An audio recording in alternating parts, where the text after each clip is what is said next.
तो मुद्दा यहाँ पर मेजर है और डॉक्टर गर्ग अगर आप बोल लेना चाहें, क्यों ये ऐसा सरकार को लगता है कि ये पीडीएस का चावल है? देखिए, पीडीएस के चावल की जो बातें हो रही हैं वो एक लेकर चलते हैं, क्योंकि पीडीएस के अंदर डेफिनेटली कुछ इश्यूज हैं कि जो राशन की दुकानों का चावल है वो बाजार में बिकता है, या जो लोग इतनी खपत नहीं कर पाते और वो 2 रुपए किलो में उनको मिलता है या फ्री में मिलता है, वो बाजार में बिकता है। वो किसी रूप में अब उसको वो मानते हैं कि इसके अंदर फोर्टिफाइड राइस मिक्स है, तो ये पीडीएस का राइस होगा। पर फोर्टिफाइड राइस के ऊपर कोई बंदिश नहीं है। अभी आप ये मानकर चलें कि यदि हमें एक्सपोर्ट के अंदर भी फोर्टिफाइड राइस की डिमांड आती है, हमारे पास डोमेस्टिक में भी फोर्टिफाइड राइस की एक्सपोर्ट्स हम लोग सेल करते हैं। अब उसके अंदर यदि ये स्टेट गवर्नमेंट, ये सिर्फ एक आंध्रा स्टेट गवर्नमेंट है जो इसको हर्डल लगा रहे हो, वो भी उनकी कोई अकेले की नहीं है। उसके अंदर कुछ 4-5 लोग मिलकर चाहते हैं कि उनकी मोनोपोली हो जाए और उसकी डील को करते हुए यहाँ पोर्ट से जो भी कार्गो की एक्सपोर्ट हो तो यदि 3 या 4 लोगों के माध्यम से हो। तो ऐसा नहीं होना चाहिए। वो सब कॉम्बिनेशन लगाकर स्टेट का सहारा लेकर वो सब मिलकर करना चाहते हैं। इसको काकीनाडा में पहले शुरुआत की गई तो लोग इमीडिएटली डाइवर्ट हो गए वाईजैक की तरफ, और वाईजैक से जैसे ही अब चालू किया गया था प्रॉब्लम्स को, तो फिर वापस अभी लोग आंध्रा से इधर उधर दूसरे पोर्टों के ऊपर चेन्नई के लिए मान लीजिए या कांडला की तरफ मूव कर रहे हैं, मुंबई से मूव कर रहे हैं। एक्सपोर्टर तो कोई ना कोई रास्ता ढूंढेगा, पर उसकी कॉस्ट बढ़ती जाएगी उसके अंदर। तो ये स्टेट के अंदर, क्योंकि हम वन नेशन वन कंट्री हैं जिसके अंदर हमारे को सबको एक ही प्लेटफार्म पर काम होना चाहिए। ऐसा कि नहीं कि हर स्टेट अपने नए रूल्स एंड रेगुलेशंस कर रही है। जिसको पीडीएस या किसी भी तरह की राइस की प्रॉब्लम है तो उसको अपना राशन की दुकानों पर रोकथाम करे। उसके लिए तो उसके लिए एक्सपोर्टर्स को या राइस मिलर्स को कहीं भी उसको हर्डल क्यों आने दे। तो यदि अपने को कहीं एफसीआई से माल निकलता है तो उसको वहीं पर रोके। तो हमारा यही मानना है कि ये चेक पोस्ट जो शुरुआत की जा रही है इसको इमीडिएट रोकना चाहिए, अदरवाइज एक्सपोर्टर्स इससे इफेक्ट हो गए और सारी हमारी एक्सपोर्ट की फैसिलिटी, जैसे अब आप समझ लें कि बीआईआरसी करने जा रहे हैं हम अभी 2023 में अक्टूबर के अंदर 30 और 31 अक्टूबर को भारत मंडपम में हमने 1000 बायर उसके अंदर बुलाए हुए हैं, जो कंफर्मेशन आ चुकी है। यदि कल को ये सब सिचुएशन होगी तो उसके ऊपर भी इफेक्ट पड़ेगा, जो हम आगे उतनी जितनी मानते हैं कि भाई आज हम 43-46% इंडिया का एक्सपोर्ट करते हैं वर्ल्ड के राइस के टोटल वॉल्यूम का, तो वो हमारा घट के नीचे आ जाएगा और हम उतनी ज्यादा एक्सपोर्ट नहीं कर पाएंगे। और जो मार्केट अब धीरे धीरे दूसरी कंट्रियां खुलने लगी हैं, थाईलैंड, आप वियतनाम, पाकिस्तान।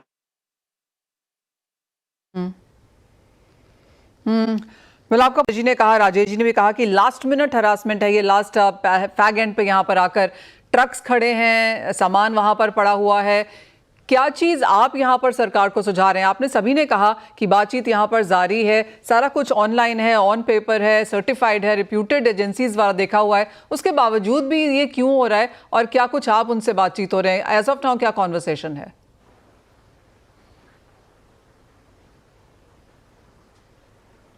डॉक्टर गर्ग, ये सवाल आपसे है। अच्छा, तो ये एक मिनट जरा मनीषा जी प्लीज रिपीट करेंगे जरा सा, कि मेरे को शायद आवाज बीच में चली गई थी।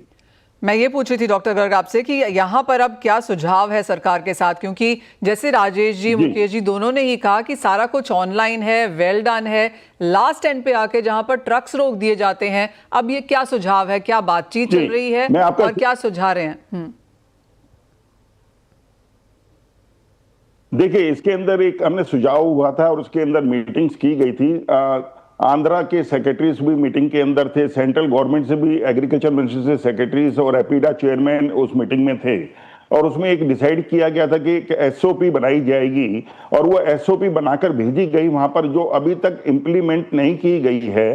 पर उसके आड़ के अंदर भी उन्होंने बैरिकेड्स को लगाया है। तो इसके लिए हमारा एक गवर्नमेंट से सुझाव यही है कि इसको आपको चेक जो भी करना है आप इसको मिलर के पॉइंट पर करें मैक्सिमम, या इनको हमारी तो सजेशन है कि मिलर पर भी ना करके इसको सिर्फ जहां से राइस ये निकलता है एफसीआई से, तो वो सेकंड पॉइंट पर जहां भी जाता है वहां पर ही उसको रोक लिया जाए और वहां सही से डिस्ट्रीब्यूशन में जा रहा है या नहीं जा रहा है उसको देख लिया जाए।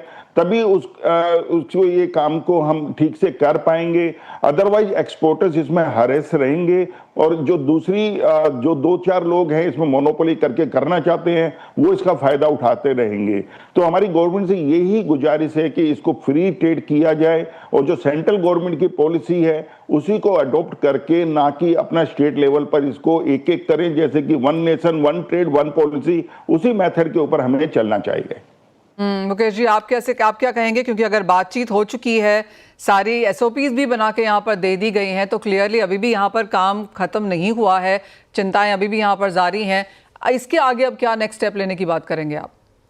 तो नेक्स्ट स्टेप यही है कि यदि वो नहीं करते हैं तो हम डेफिनेटली इसको मूव कर जाएंगे दूसरी स्टेट्स के लिए और एक्सपोर्टर्स को यही राय देंगे कि हम भी अपनी एक एडवाइजरी जारी करेंगे अपने इंडियन राइस एक्सपोर्टर फेडरेशन की तरफ से, जिससे हमारे एक्सपोर्टर्स भाई जो हैं हरेस ना हो, उनके ऊपर केसेस ना बने कि आप आंध्रा यदि ये ऐसी हडल्स ला रहा है तो आप इसको मूव करिए, चेन्नई से एक्सपोर्ट करिए, मुंबई से करिए, कांडला से करिए, जहां पर किसी तरह की हडल्स नहीं है, जिससे हम नहीं चाहते कि हमारा कोई भी एक्सपोर्टर जो कि आज एक्सपोर्टर्स काफी पैसा लगाते हैं बैंकों से, आप कर्ज के ऊपर पैसा लेते हैं और उसको फिर कल को उनके कोई कार्गो फंस जाएंगे, उनके ऊपर क्रिमिनल केसेस बन जाएंगे, तो उसी के अंदर 10-10 साल 15-15 साल हमारे पास सरप्लस राइस है आज, वो भी ऐसे समय पे। I get your point doctor Garg की सरप्लस राइस है कि यदि आज हम जितना मर्जी एक्सपोर्ट कर ले तब भी एक्सपोर्ट कर सकते हैं, तो क्लियरली